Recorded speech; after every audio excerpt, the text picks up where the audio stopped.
श्री गणेशाय नमः। ओम नमो भगवते वासुदेवाय। श्रीमद् भागवत में पंचम स्कंद 23वां अध्याय प्रारंभ करते हैं। शिशुमार चक्र का वर्णन।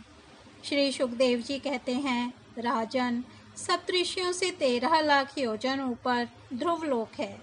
इसे भगवान विष्णु का परम पद कहते हैं। यहाँ उत्तानपाद के पुत्र परम भगवत भक्त ध्रुव जी विराजमान हैं। अग्नि, इंद्र, प्रजापति, कश्यप और धर्म, ये सब एक साथ अत्यंत आदरपूर्वक इनकी प्रदक्षिणा करते रहते हैं। अब भी कल्प पर्यंत रहने वाले लोग इन्हीं के आधार स्थित हैं। इनका इस लोक का प्रभाव हम पहले चौथे स्कंध में वर्णन कर चुके हैं। सदा जागते रहने वाले अव्यक्त गति भगवान काल के द्वारा जो ग्रह नक्षत्र आदि ज्योतिर्गण निरंतर घुमाए जाते हैं, भगवान ने ध्रुवलोक को ही उन सबके आधार स्तंभ रूप से नियुक्त किया है। अतः यह एक ही स्थान में रहकर सदा प्रकाशित होता है। जिस प्रकार दाएं चलाने के समय अनाज को खूंदने वाले पशु छोटी, बड़ी और मध्यम रस्सी में बंधकर क्रमशः निकट, दूर और मध्यम में रहकर खंभे के चारों ओर मंडल बांधकर घूमते रहते हैं, उसी प्रकार सारे नक्षत्र और ग्रहगण बाहर भीतर के क्रम से इस काल चक्र में नियुक्त होकर ध्रुवलोक का ही आश्रय लेकर वायु की प्रेरणा से कल्प के अंत तक घूमते रहते हैं। जिस प्रकार मेघ और बाज आदि पक्षी अपने कर्मों की सहायता से वायु के अधीन रहकर आकाश में उड़ते रहते हैं, उसी प्रकार ये ज्योतिर्गण भी प्रकृति और पुरुष के संयोगवश अपने अपने कर्मों के अनुसार चक्कर काटते रहते हैं, पृथ्वी पर नहीं गिरते। कोई कोई पुरुष भगवान की योग माया के आधार पर स्थित इस ज्योतिष चक्र का शिशुमार अर्थात सूंस के रूप में वर्णन करते हैं। यह शिशुमार कुंडली मारे हुए है और इसका मुख नीचे की ओर है। इसकी पूंछ के सिरे पर ध्रुव स्थित है। पूंछ के मध्य भाग में प्रजापति, अग्नि, इंद्र और धर्म हैं। पूंछ की जड़ में धाता और विधाता हैं। इसके कटि प्रदेश में सप्तऋषि हैं। यह शिशुमार दाहिनी ओर को सिकुड़कर कुंडली मारे हुए है। ऐसी स्थिति में अभिजीत से लेकर पुनर्वसु पर्यंत जो उत्तरायण के 14 नक्षत्र हैं, वे इसके दाहिने भाग में हैं, और पुष्य से लेकर उत्तराषाढ़ पर्यंत जो दक्षिणायन के 14 नक्षत्र हैं, वे बाएं भाग में हैं।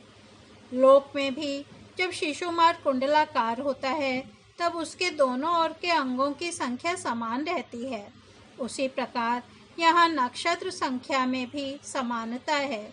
इसकी पीठ में अजवीथी, मूल, पूर्वाषाढ़ा और उत्तराषाढ़ा नाम के 3 नक्षत्रों का समूह है, और उदर में आकाश गंगा है।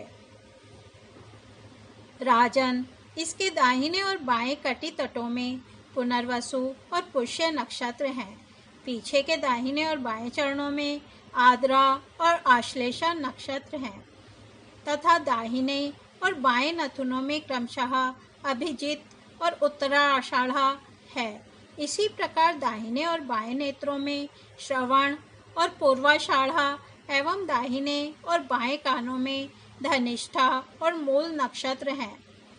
मधा आदि दक्षिणायन के 8 नक्षत्र बाएं पसलियों में और विपरीत क्रम से मृगशिरा आदि उत्तरायण के 8 नक्षत्र दाहिनी पसलियों में हैं। शतभिषा और ज्येष्ठा ये 2 नक्षत्र क्रमशः दाहिने और बाएं कंधों की जगह हैं। इसकी ऊपर की थूथनी में अगस्त्य, नीचे की ठोड़ी में नक्षत्र रूप यम, मुखों में मंगल, लिंग प्रदेश में शनि, कुकुद में बृहस्पति, छाती में सूर्य, हृदय में नारायण, मन में चंद्रमा, नाभि में शुक्र, स्तनों में अश्वनी कुमार प्राण और आपान में बुध, गले में राहु, समस्त अंगों में केतु और रोमों में संपूर्ण तारागण स्थित हैं। राजन, यह भगवान विष्णु का सर्व देवमय स्वरूप है। इसका नित्य प्रति सायंकाल के समय पवित्र और मौन होकर दर्शन करते हुए चिंतन करना चाहिए तथा इस मंत्र का जप करते हुए भगवान की स्तुति करनी चाहिए। संपूर्ण ज्योतिर्गणों के आश्रय, कालचक्र स्वरूप, सर्व देवाधिपति परम पुरुष परमात्मा का हम नमस्कार पूर्वक ध्यान करते हैं। ग्रह, नक्षत्र और ताराओं के रूप में भगवान का आधिदैविक रूप प्रकाशित हो रहा है। वह तीनों समय उपर्युक्त मंत्र का जप करने वाले पुरुषों के पाप नष्ट कर देता है। जो पुरुष प्रातः, मध्याह्न और सायं तीनों काल उनके इस आधिदैविक स्वरूप का नित्य प्रति चिंतन और वंदन करता है, उसके उस समय किए हुए पाप तुरंत नष्ट हो जाते हैं।